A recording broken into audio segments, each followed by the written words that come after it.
নারী যদি চুলার উপর দুধ বসানো থাকে, কি থাকে? দুধ বসানো থাকে। কোন নারী যদি দুধ রান্না করা অবস্থায় থাকে রে, কি করা অবস্থায়? দুধ রান্না করা অবস্থায় দুধ যদি চুলার উপরে থাকে, ঠিক এই মুহূর্তে যদি স্বামী তাকে ডাকে, আমার নবীজি বলছেন চুলার উপরে দুধ রেখে তুমি স্বামীর ডাকে চলে যাও। জোরে জোরে কন্যা সুবহানাল্লাহ। বলে হুজুর দুধের কথাটা কেন বললেন? কিসের কথা? দুধের কথা কেন বললেন? আমরা যা কিছু বন্ধু রান্না করি এর মধ্যে সবচেয়ে রিক্সের রান্না হলো দুধ। দুধ সব কিছুকে উতরাইলে ধামা চাপা দেওয়া যায়, থামানো যায়, কিন্তু দুধ উতরাইলে আর পাতিলে রাখা যায় না, তাৎক্ষণিক ভাবে পড়ে ছাই হয়ে যায়।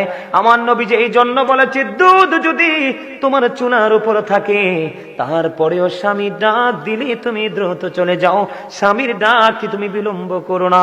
জোরে জোরে কন্যা সুবহানাল্লাহ।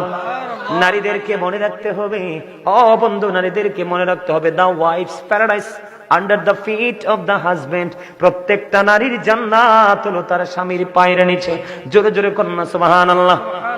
কিছু কিছু বেয়াদব মহিলা আমারে কয়, হুজুর এটা কোন ধরনের কথা কইলেন? আপনারা পুরুষ দেখে কি আপনার দাম এত বেশি নি? আপনি যদি বলেন স্বামীর পায়ের নিচে স্ত্রীর জান্নাত, আমি কই আপনি এত বোকা, আপনি এত দুষ্টপিট কেন?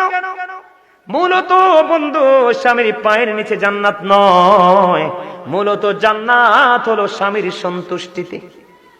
সুবহানাল্লাহ বলেন না কেন? আরো জোরে বলেন না কেন? আরো জোরে। তো স্বামীর সন্তুষ্টি অর্জন করলে এটা কি পা বাদ যায়নি? কথা কয় না। পা বাদ দিয়ে স্বামী কোন যাইব? পা কি বাদ যায়? কথা বলেন, পা বাদ যায়। পায়ের কথা কইলে তুমি এত রাগ হও কেন? এই নারীদেরকে বলা যায়, আমার নবীজি বলেছেন আল্লাহ ছাড়া যদি কাউকে সিজদা দেওয়ার বিধান থাকতো, আমার রাসূল বলেছে আমি নবী বলতাম প্রত্যেকটা স্ত্রী তার স্বামীকে সিজদা দাও। একটা নারীর জীবনে সবচেয়ে বড় অলংকার হলো তার স্বামী। আর তুমি স্বামীর পকেটের টাকা চুরি করে বাবার বাড়ি পাঠাও, বিপদে পড়লে আইনা আব্বার বাড়িতে আনছে কি ঠিক মতো না দিলে খবর আছে? আছে না নাই? আরে যারা বলেন আছে নাই? এমন নারী আছে না? বলে হুজুর আপনি এত কথা জানেন কেমনে? কিতাব থেকে শুনছি। শোনেন এবার, আমার রাসূলের জামানায় শোনেন, শিক্ষা নেন আজকে।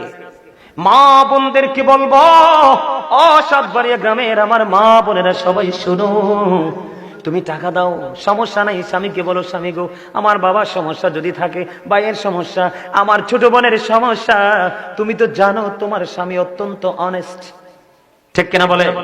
তোমার স্বামী না করবে না। আর তোমার স্বামীর যদি দেওয়ার সক্ষমতা না থাকে, তাহলে তুমি কেন চুরি করে ট্রান্সফার করবা? ঠিক কথা বলেন না কেন? ঠিক।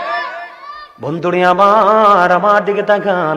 কোন বিবিকে, আমি ওই জায়গায় আসতেছি, কোন বিবিকে রাতের অন্ধকারে স্বামী সারাদিন পরিশ্রম করলো, ক্লান্ত শরীর নিয়ে বিছানায় চলে গেল। হাদিস শরীফ, আমার নবীজি বলছেন স্বামী বিছানায় যাওয়ার পরে বিবিকে আদর করে ভালোবেসে কাছে ডাকলো, কিন্তু বিবি অন্যের প্রেমে সাঁতার কাটে।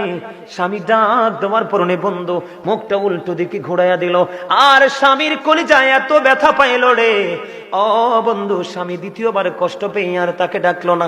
আমার নবীজি বলেছেন স্বামী তোমাকে কাছে ডাকলো আপন করে, তুমি তার ডাকে সাড়া দিলা না। নারী সম্পর্কে আমার নবী বলেছে কেমন করে স্বামীকে মূল্যায়ন করতে হবে শোনো।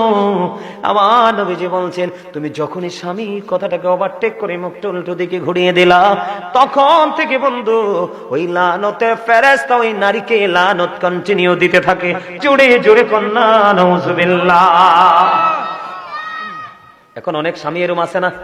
অনেক স্ত্রী এমন আছে না? আছে না নাই? কথা বলেন না কেন? নারীরা স্বামীর কথা ছেড়ে এই বাড়ি থেকে ওই বাড়ি যেতে পারবে না। কি করতে পারবে না? ওই বাড়ি থেকে ওই বাড়ি যেতে পারবে না। স্বামীর অনুমতি ছাড়া স্বামীর পকেটের বা স্বামীর ঘরের সম্পদ চুরি করে বাবার বাড়ি পাঠাতে পারবে না।